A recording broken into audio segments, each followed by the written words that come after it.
नमस्कार मित्रमैत्रिणींनो, आज सोनम वांगचुक यांना दिल्ली पोलिसांनी कशा पद्धतीने बघा चादरीमध्ये गुंडाळून घेऊन गेलेले आहे.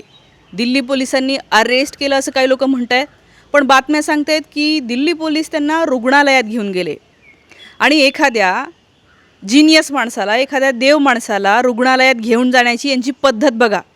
हे बघा, हे साध्या वेशामध्ये आलेले पोलीस आहेत, हे टी शर्टवाले, सगळे व्हाईट टी शर्ट आणि शर्टवाले साध्या वेशात आले, जबरदस्ती करत आंदोलनस्थळी घुसले, स्टेजवर गेले. स्टेजवर गेल्याच्या नंतर पोलिसांनी इतक्या महान व्यक्तीला, सोनम वांगचुक यांना पहिले सांगायचं ना, पोलीस अशी जबरदस्ती नाही करू शकत, कुठल्याच नागरिकाच्या बाबतीत नाही करू शकत. पोलिसांनी पहिले सांगायचं असतं की आम्ही तुम्हाला घेऊन जायला आलो आहे, तुम्हाला दवाखान्यात न्यायचं आहे, चला. रिक्वेस्ट करायची असते, बोलायचं असतं, परमिशन घ्यायची असते.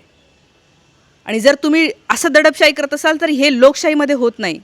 ही लोकशाही पद्धत याला म्हणत नाही. हे बघा काय पद्धतीने चादरींनी हे कव्हर केलं जात आहे, लोकांना दिसू नये, लोकांनी व्हिडिओ काढू नये, फोटो काढू नये म्हणून आजूबाजूने पूर्ण चादरींनी यांनी गुंडाळा केला आणि त्यांना घेऊन गेले, चादरीतच गुंडाळून घेऊन गेले. स्ट्रेचर बिचर पण आणलं नाही. ही विश्वगुरू झालेल्या भारताची अवस्था. ज्या पद्धतीने हे झालेलं आहे याचा कडक निषेध, म्हणजे त्याचा निषेध करावा तेवढा कमी आहे. प्रत्येकाने ज्याच्या हातामध्ये मोबाईल आहे याच्याविषयी बोललं पाहिजे. ही काय पद्धत लावलेली आहे, हे आजपर्यंत तुम्ही बोलले नाही ना. हे 10 वर्षापासून जे शांत राहिलेले लोक आहे त्या सगळ्याचा परिणाम हा आहे.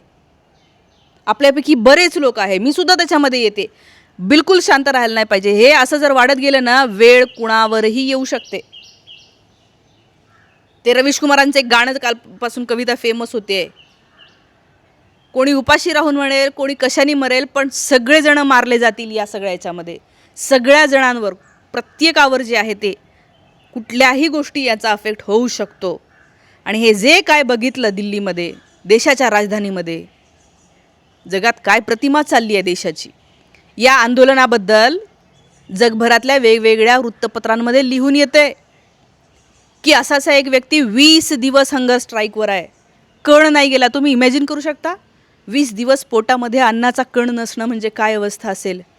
इतक्या वय झाल्याच्या नंतर स्वतःसाठी काही मागत होता का हा माणूस? हा माणूस ही शिक्षण व्यवस्था सुधारावी, तुमच्या लेकरांना, आपल्या पुढच्या पिढ्यांना इथे चांगलं शिक्षण मिळावं, रोजगार मिळावा, सन्मानाने जगता यावं म्हणून उपोषण करत होता. यांच्याकडे सरकारने लक्ष तर दिलं नाही, आणि लक्ष शेवटी दिलं तर कसं दिलं, हे असं दडपशाही करत उचलून घेऊन गेले. हे जे काय आहे ना, आज या ठिकाणी राहुल गांधी भेट देणार होते आणि राहुल गांधी भेट देणार हे यांना कळलं होतं. ऑलरेडी कालपासून, परवापासून या ठिकाणी गर्दी वाढत चाललेली होती. परवाच्या दिवशी चंद्रशेखर आझाद समाज पार्टीचे खासदार असलेले ते त्या ठिकाणी गेले. भरपूर तिथे भीड झाली. ते तिथे गेल्याच्या नंतर अनेक लोकांनी भेट दिली. काल काँग्रेसचे पवन खेरा तिथे जाऊन भेटून आलेले आहेत. आज राहुल गांधी या ठिकाणी भेटणार होते आणि या सगळ्या भेटीमुळे, राहुल गांधीच्या भेटीमुळे ते प्रचंड गर्दी झाली असती आणि या आंदोलनाला एक वेगळं हाईटवर जाऊन जे आहे ते लोकांनी समर्थन दिलं असतं. आणि यालाच हे घाबरलेले आहे.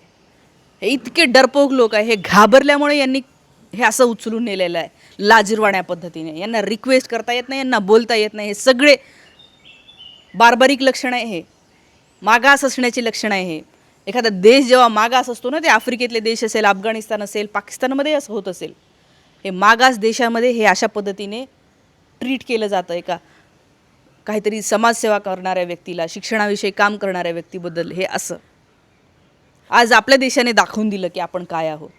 जगभरामध्ये आता बघा उद्या काय बातम्या होतात, तेव्हा कुठे तोंड दाखवणार आहे मोदी? इकडे तिकडे सगळीकडे जगभरात फिरता येतं, याच्या त्याच्या इल्ल्या वाढदिवसाला यांना हे करता येतं, विश करता येतं. सोनम वांगचुक याच्याबद्दल एक शब्द नाही लिहिता येत. केली असती रिक्वेस्ट, काय झालं असतं मोदींनी की नका करू हंगर स्ट्राईक, आपण बघू, आम्हालाही शिक्षण व्यवस्था सुधारायची असं म्हणायला पाहिजे होतं ना.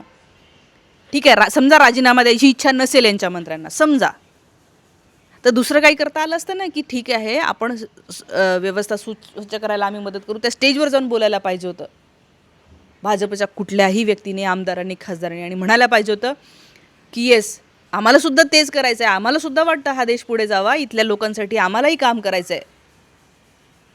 पण सत्तेतले लोक हे नव्हते बोलत.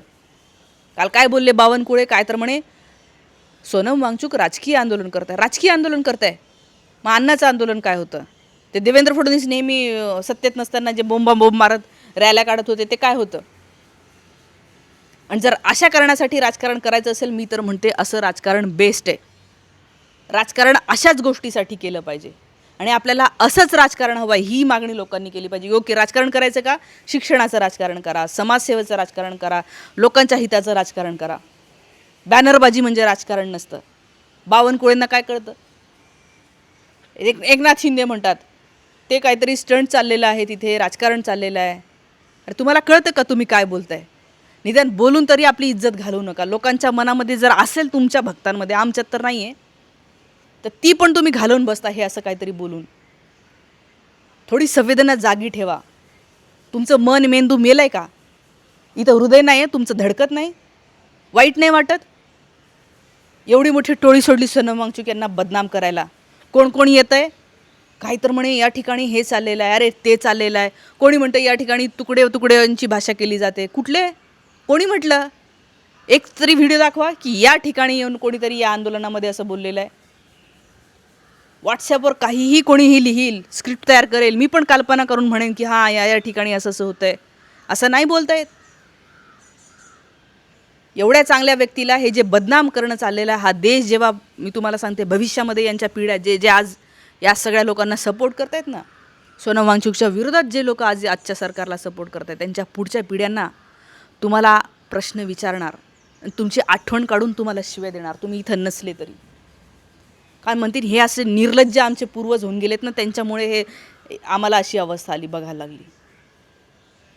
हे जे काय झालं दिल्लीच्या आंदोलनामध्ये, प्रत्येकाने आपण त्याच्यावर लक्ष ठेवूया. आता अभिजित दिपके हे सगळे लोक म्हणत आहेत की डॉक्टर सकाळी चेकअप करून गेले, डॉक्टरांनी सांगितलं सगळं व्यवस्थित आहे.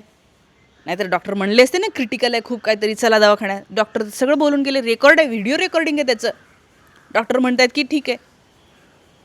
आंदोलन केलेले लोकांनी 50-50 दिवस आंदोलन केले. 111 दिवस आंदोलन करून तो गंगेसाठी आंदोलन करणारा व्यक्ती मरून गेला बिचारा 4 वर्षापूर्वी. तर हे अशा प्रकारे जे दडपलेलं आहे, आज या ठिकाणी खूप समर्थन मिळत होतं.